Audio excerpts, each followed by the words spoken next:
ரொம்ப நாளாக நம்ம சப்ஸ்கிரைபர் செல்லம் ஒருத்தவங்க ஃபர்ஜானா அவங்க நேம் சொல்ல சொல்லி கேட்டுகிட்டே இருந்தாங்க.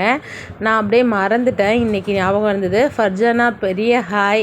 அதுக்கப்புறம் காலையில் வந்து மண்டே ஃப்ரெஷ்ஷாக ஒரு மார்னிங் ஆரம்பித்தாச்சு. நேற்று சண்டே பசங்க வீட்டில் இருந்ததுனால கலர் பொடியெல்லாம் எடுத்து கலர் கோலம் போட்டு வாசலை டெக்கரேஷன் பண்ணி வச்சுருக்காங்க.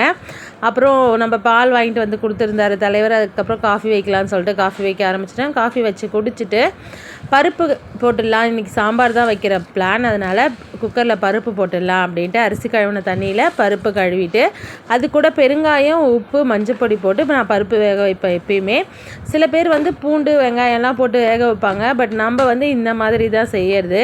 இன்றைக்கி வந்து சாம்பார் முருங்கைக்கீரை தான் செய்ய போகிறோம். அதான் ஃப்ரெஷ்ஷாக பறிச்சுட்டு வந்து கொடுத்துருந்தாரு. பருப்பையும் ஒலையும் போட்டுட்டு இதை ஒரு பக்கம் உருவிக்கலாம் அப்படின்னு சொல்லிட்டு எடுத்துகிட்டு போயாச்சு.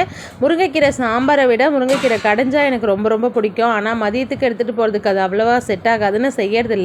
முருங்கைக்கீரை கடையில் செஞ்சு ரொம்ப நாள் ஆகுது. இதுக்கு தொட்டுக்கிறதுக்கு கருணக்கிழங்கு செஞ்சலான்ட்டு பொங்கலுக்கு வாங்கிட்டு வந்த கருணக்கிழங்கு தான். அது அப்படியே இருந்தது. நான் வாங்கிட்டு வரல. ஆக்சுவலாக சங்கரி கொடுத்துருந்தாங்க. அதுதான் அதை அப்படியே க்ளீன் பண்ணி அதில் வந்து உப்பும் மஞ்சள் பொடியும் போட்டு வேக வச்சு எடுத்துட்டேன். வேக வச்சு எடுத்துட்டு காரப்பொடி, மஞ்சப்பொடி, நம்மளோட குழம்பு மிளகாப்பொடி 2 ஸ்பூன் உப்பு போட்டுட்டு பூண்டு வந்து இடித்து அது கூட சேர்த்துட்டு அதுக்கப்புறம் அதில் வந்து கருவேப்பிலை ஒரு 4 கருவேப்பிலையை கிள்ளி போட்டுட்டா நல்லா வாசமாக இருக்கும். வேக வச்சுருந்த கருணக்கிழங்கை இதை சேர்த்துக்கலாம். நம்ம வேக வச்சுட்டோன்றதுனால அது கொஞ்சம் சாஃப்டாகிடும். அதனால் அதை கொஞ்சம் ஜெண்டிலாக எடுத்து இந்த மசாலாவை அது மேலே தடவி கொஞ்சம் நேரம் ஊற வச்சு எடுத்துக்கலாம். அப்புறம் செந்திலுக்கு மதியத்துக்கு தயிருக்கு பால் இருந்தது கொஞ்சோண்டு, அதை உர ஊற்றி வச்சாச்சு. ஏன்னா வெறும் கீரை சாம்பார் கொஞ்சம் கஷ்டமாக இருக்கும். அதனால் எடுத்து வச்சுட்டா சாப்பிட்டுப்பாங்க. நேற்று கோயிலுக்கு போயிருந்தப்ப இந்த இடிக்கல் தான் வாங்கியிருந்தேன். மேலே இருக்கிற கல் மட்டும் 50 ரூபான்னு சொல்லியிருந்தாங்க. நல்லா இருந்தது, வாங்கிட்டு வந்திருந்தேன். சாம்பாருக்கு பருப்பு ரெடி ஆகிடுச்சு. அதில் நம்மளோட குழம்பு மிளகா பொடி 2 ஸ்பூன் போட்டுட்டு அப்புறம் மறுபடியும் உப்பு செக் பண்ணிவிட்டு உப்பு கொஞ்சம், மஞ்சள் பொடி கொஞ்சம் போட்டுட்டோம். இது நல்லா கொதித்து வரணும். கொதித்து வந்ததுக்கப்புறம் இதில் நம்ம முருங்கைக்கீரை போடலாம். அழகாக பூ பறித்து கட்டி பசங்களுக்கு வச்சுட்டேன். என்ன தான் நம்ம வாங்கி வச்சாலும் நம்ம வீட்டு செடியில் இருக்கிற பூவை பறித்து பசங்களுக்கு வைக்கும்போது அவ்வளோ அழகாக இருக்கும். சைடு பின் குத்தனா அந்த மாதிரி ரியாக்ஷன் கொடுக்குறா. கீரையை ஒரு அலசிட்டு சாம்பார் நல்லா கொதித்து வரப்போ சேர்த்துட்டா நம்ம முருங்கைக்கீரை சாம்பார் ரெடி ஆகிடும். பசங்களுக்கு இந்த சாம்பார் ரொம்ப பிடிக்கும். எனக்குமே ரொம்ப ரொம்ப பிடிக்கும். ஸோ அதை செஞ்சு எடுத்து வச்சுட்டு காலையில் இட்லிக்குமே சாம்பாரே கொடுத்தாச்சு.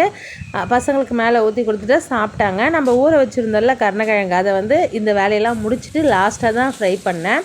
தோசைக்கல்லில் தான் எப்பயுமே இந்த மாதிரி ஃப்ரைலாம் பண்ணுவேன். சில பேர் வந்து எண்ணெயில் போட்டு அப்படியே எடுப்பாங்க. ஆனால் நாங்கள் வந்து மீனாக இருந்தாலும் சரி, இந்த மாதிரி கிழங்கு ஐட்டமாக இருந்தாலும் சரி, தோசைக்கல்லில் தான் ஃப்ரை பண்ணுவோம். நல்லா வெந்ததுக்கப்புறம் திருப்பி போட்டுக்கலாம். கிழங்கு ஏற்கனவே வெந்துருச்சுல, அது மேலே இருக்கிற மசாலா மட்டும்தான் இதுவாகணும். பசங்க இட்லியை பார்த்தோன்னே இட்லியும் சாம்பாருமே கொடுத்துட சொல்லிட்டாங்க. அதனால் 2 பேருக்கு இட்லி வச்சுட்டு சாம்பார் அதிலே கொஞ்சம் மேலேயே ஊற்றி மூடி வச்சுட்டு இது பத்தாது, அதனால் குட்டி கப்புலேயும் கொஞ்சம் கொஞ்சம் சாம்பார் ஊற்றி எடுத்து கொடுத்து அனுப்பிச்சிட்டேன் சாப்பிட்டுப்பாங்கன்ட்டு. ஸ்நாக்ஸுக்கு நேற்று கோயிலுக்கு போயிருந்தப்ப அங்கே வந்து மரவள்ளிக்கிழங்கு சிப்ஸு ஃப்ரெஷ்ஷாக போட்டிருந்தாங்க. அது வாங்கிட்டு வந்திருந்தோம். அதுதான் இன்றைக்கி ஸ்நாக்ஸு. ஃப்ரூட்ஸ் எதுவும் வைக்கல. இதையே ஸ்நாக்ஸாக கேட்டாங்கன்ட்டு கொடுத்து அனுப்பிச்சாச்சு. அப்புறம் எனக்கும் நான் லஞ்ச் பேக் பண்ணிட்டேன். கருணக்கிழங்கு வேக வைக்கும்போது அதில் கொஞ்சோண்டு புளி சேர்க்கணுமா, நான் சேர்க்கலை. லைட்டாக கரகரன்னு தான் இருந்தது. நீங்கள் சேர்த்து செய்யுங்க.